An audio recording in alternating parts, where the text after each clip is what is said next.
Everyone, stage అలంకరించిన ప్రధానోపాధ్యాయులు గారికి, మిగతా టీచర్స్ కి, అలాగే మేడమ్స్ కి అందరికీ పాదాభివందనం.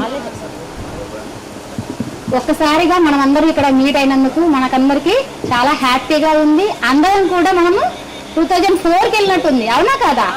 ఎవరన్నా 2026లో ఉన్నారా? ఇంకా ఎనీవన్ ఉన్నారా?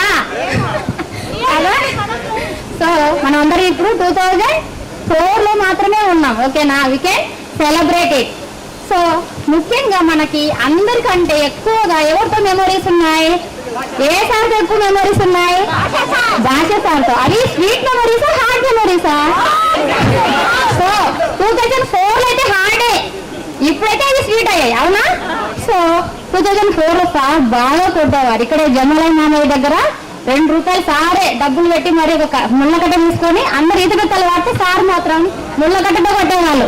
మన లంగాలు మనమే పట్టుకోవాలి, వాళ్ళ ఫ్యామిలీ వాళ్ళు పట్టుకోవాలి, వాంచి పడేసేవారు. అలానే ఎందుకురా మనం తక్కువ వచ్చినాయి మార్క్స్, ఒక్క మార్క్ వచ్చిన దెబ్బలు తక్కువటే కదా అని ఆ రోజు మాత్రం అయితే ఏడ్చుకున్న రోజులు, చేతులు తుడుచుకునే రోజులు చాలా ఉన్నాయి, అవునా?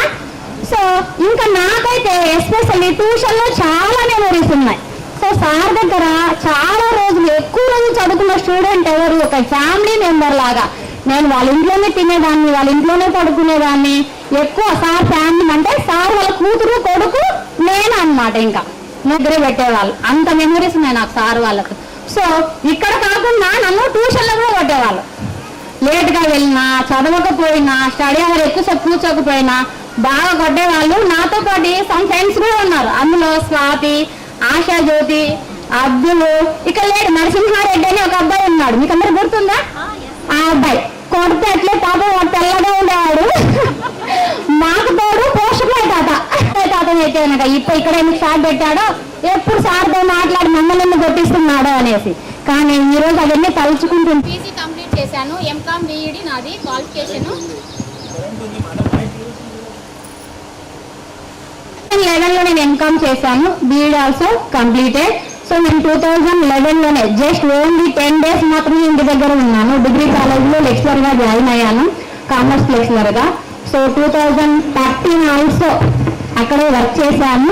రీసెంట్గా నేను ఇక్కడ గవర్నపల్లికి షిఫ్ట్ అయ్యి ట్రావెలింగ్ ఇబ్బంది అయ్యేసి ఇప్పుడు అక్కడ రావట్లేదని చెప్పేసి రిలీవ్ తీసేసుకొని మళ్ళీ శ్రీ అశ్వత్థ నారాయణ స్కూల్లో వర్క్ చేస్తున్నాను అనమాట. ఇదంతా కూడా నేను ఇలా మాట్లాడుతున్నా వాళ్ళ తర్వాత మేము ఉండేవాళ్ళం అంతే. ఓకేనా? తెలుసు అందరికీ అవి గుర్తున్నాయా? సో ఈరోజు మన అందరూ మంచి పొజిషన్లో ఉన్నామంటే ఆ రోజు ఏం టాపర్స్ కాదు. మీ పిల్లల విషయంలో కూడా అంతే. ప్రతి ఒక్కరు టాప్ మార్క్సే రావాలి. మార్క్స్ ఇప్పుడు కంపేర్ చేయొద్దండి.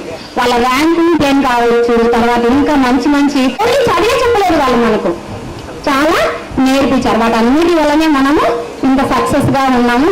Thank you sir, thank you all of you. So ఇంతటితో నా ఉపన్యాసాన్ని